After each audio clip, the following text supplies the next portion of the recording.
timer est là, alors. Bon, j'ai essayé de cadrer pour 10 minutes, mais il faut me retenir si je dépasse. Donc, Thierry Souvet, je suis cofondateur de delamaison.fr, qui a été fondé à Paris, hein, qui n'a pas été fondé dans la région, qui a été fondé en 2004. On était 4 associés au départ, avec 40 000 € de capital. Je précise pour la suite. Donc, merci pour le thème, parce que De la Maison est vraiment dans le scope, puisqu'on a fait 3 ans, les 3 premières années d'activité d'e-commerce sans levée de fonds, avec de la levée de clients et en essayant de trouver la preuve qu'on était capable d'aller chercher de la croissance et de la rentabilité avant de passer à la levée de fonds. Et puis une deuxième partie avec des levées de fonds. Au final, une perte de majorité et une revente un peu forcée tout à la fin à un groupe qu'on avait choisi, hein, mais avec qui on a divergé en termes de stratégie. Donc, je vais d'abord commencer par vous présenter la société, enfin la croissance de la société. Qui est-ce qui... Oui. Voilà, donc l'histoire de la Maison, elle commence en 2004. En 2004, je ne sais pas si vous vous souvenez ce qu'était l'e-commerce. L'e-commerce en 2004, c'était 5,5 milliards d'euros de chiffre d'affaires, c'est-à-dire pas grand-chose. C'est déjà des gros chiffres, mais c'était pas grand-chose. Il faut voir qu'en ce moment, pour 2018-2019, les chiffres vont avoisiner les 100 milliards d'euros.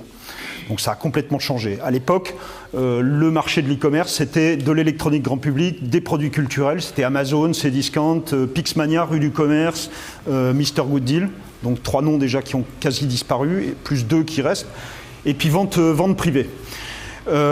Et c'était principalement des produits culturels, des petits produits qu'on pouvait expédier par la poste. Alors l'idée de la maison, c'est parti d'une chose très simple. L'équipement de la maison était dominé par Conforama, But, Ikea, et donc il y avait un marché qui était très restreint et le grand public avait plus accès aux marques. Les marques qui étaient près de 2000 marques d'équipement de la maison, art de la table, linge de maison, luminaires, mais aussi le meuble, les canapés, la literie et le mobilier de jardin. C'était quasiment pas de choix, le choix de la grande distribution. Donc on s'est dit, on va redonner le choix aux clients. On va représenter les 2000 marques, on va les prendre et on va les mettre en catalogue et les distribuer. Derrière, évidemment, il y a la stratégie que je vais expliquer dans la deuxième petite partie, qui est la stratégie de longue traîne, qui est la stratégie de levée de clients. Mais bref, on lance le site le 12 juillet 2005, avec 40 000 € de capital, 4 personnes, 8 000 références quand même, ce qui était pas mal à l'époque, et 80 marques. On fait 1 million d'euros de chiffre d'affaires la première année, 3 millions d'euros la deuxième année, toujours en fonds propres, et 6 millions d'euros qu'on peut considérer en fonds propres parce que quand on fait une levée de fonds à mi-année, elle ne finance pas la croissance de l'année. Donc 6 millions d'euros sur la troisième année, ce qui fait en gros 10 millions d'euros sur les 3 premières années, ça représente à peu près 150 000 clients. Et ces 150 000 clients, on les a obtenus avec 40 000 €. Je précise quand même que pour les créateurs d'entreprises, on était financé par Pôle emploi, puisqu'on était 4 à être à Pôle emploi et bénéficier des aides à la création d'entreprises. Je le précise parce que c'est toujours important pour une boîte. Et puis, arrivé à un certain point, on s'est dit, c'est très bien, lever des clients, on va continuer avec la même méthodologie, elle fonctionne, mais par contre, en e-commerce, on commençait à avoir un peu de compétiteurs, il fallait mettre en stock, commencer à avoir plus de stocks sur les produits. Amazon arrivait avec des stocks sur de la déco, et puis pas mal d'autres acteurs arrivaient là-dessus. Donc on s'est dit, il faut stocker. Pour stocker, il faut de l'argent, et là, il faut lever.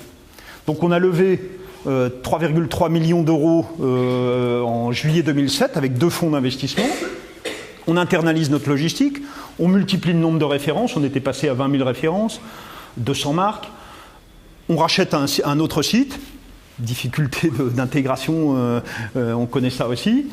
Et puis on continue, chemin faisant, 2010, levée de 10 millions d'euros levée de 10 millions d'euros, on rajoute un troisième fonds d'investissement. Et puis 2 années passent supplémentaires, et là on commence à constater qu'en e-commerce, je ne sais pas si vous connaissez les taux de conversion en e-commerce, c'est-à-dire le nombre d'achats sur le nombre de visites. Ouais, c'est même pas 3%. En meubles, c'est 2%. Donc 2%, c'est pas une performance fantastique. Quand on fait beaucoup de travail pour présenter les produits, pour avoir 2% de taux de conversion, on se dit, non, il faut qu'on aille chercher plus.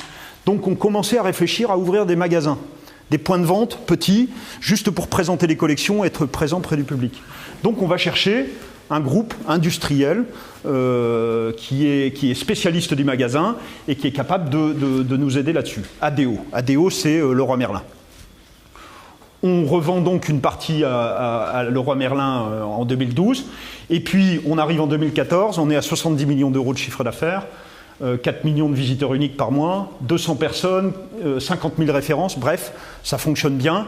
Mais divergence avec le groupe ADO, on quitte le groupe. Donc là, j'arrête l'histoire de la maison et puis je me refocalise sur le sujet du jour, qui est les 3 premières années. On peut passer au slide suivant. Voilà. Donc, quelle était la stratégie derrière de la maison? En 2004, c'est-à-dire l'année avant la création de la maison, Chris Anderson, qui est un journaliste bien connu aux États-Unis, avait théorisé sur ce que faisait Amazon la théorie de ce qui s'appelle la longue traîne. Je ne sais pas, vous connaissez? Est-ce que quelqu'un est familier avec la longue traîne? La longue traîne, c'est l'inverse du Pareto. Enfin, c'est l'inverse, c'est le complément du Pareto. Le Pareto, tout le monde le connaît, c'est 20% des références font 80% du chiffre d'affaires. C'est une règle qui se vérifie dans tous les magasins.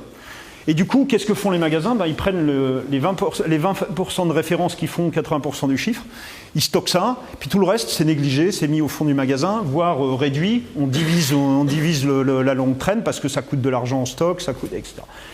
Et bien nous, on a fait l'inverse. On s'est dit, s'il y a une référence qui est là, tout au bout du catalogue, qui se vend une fois dans l'année, eh ben ça vaut le coup de l'avoir en catalogue. Pourquoi? Parce que cette référence, c'est un mot-clé, une sémantique très longue, canapé, cuir, d'angle, brun. Ça paraît long, mais c'est déjà 4 mots, et en référencement naturel sur Internet, c'est déjà une longue référence. Si on est le seul à l'avoir, eh ben on sera le seul à bénéficier du taux de conversion. Donc, on est allé chercher, c'est pour ça qu'on a mis 50 000 références en catalogue, on s'est dit, on va chercher toute cette longue traîne. Cette longue traîne, elle va nous permettre d'aller chercher toute une sémantique de mots-clés, d'expressions clés qui va nous permettre de capter du client pas cher, parce qu'en référencement naturel, donc c'est le référencement non payant, c'est les résultats naturels que vous trouvez sur Google en faisant une recherche. Et donc, au travers de ces recherches, on va capter des clients qui sont satisfaits immédiatement, ils trouvent exactement le produit qui leur convient.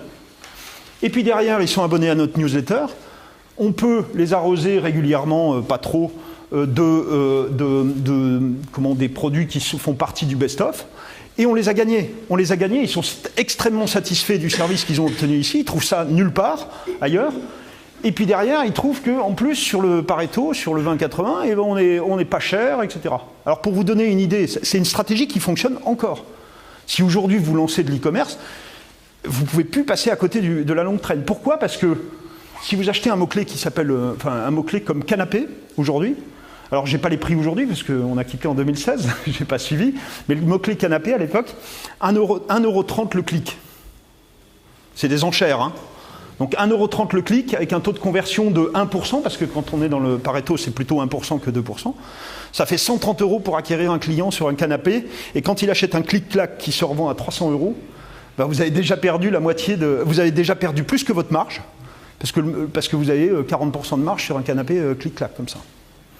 Donc, évidemment, si vous faites de l'e-commerce, là-dessus, vous n'avez rien du tout, et en plus, vous êtes en concurrence, donc personne ne vous voit. Et en face d'Amazon, Cdiscount aujourd'hui, personne ne vous voit. Ici, eh ben, vous êtes tout seul. Si vous faites bien votre travail, vous êtes tout seul, vous avez de la capacité à acquérir ses clients et à faire de la croissance avec des coûts qui sont absolument ridicules. On avait une acquisition de clients sur un canapé à peu près à 10 €. Et puis après, quand ils consommaient ici, eh ben on ne repayait pas à Google.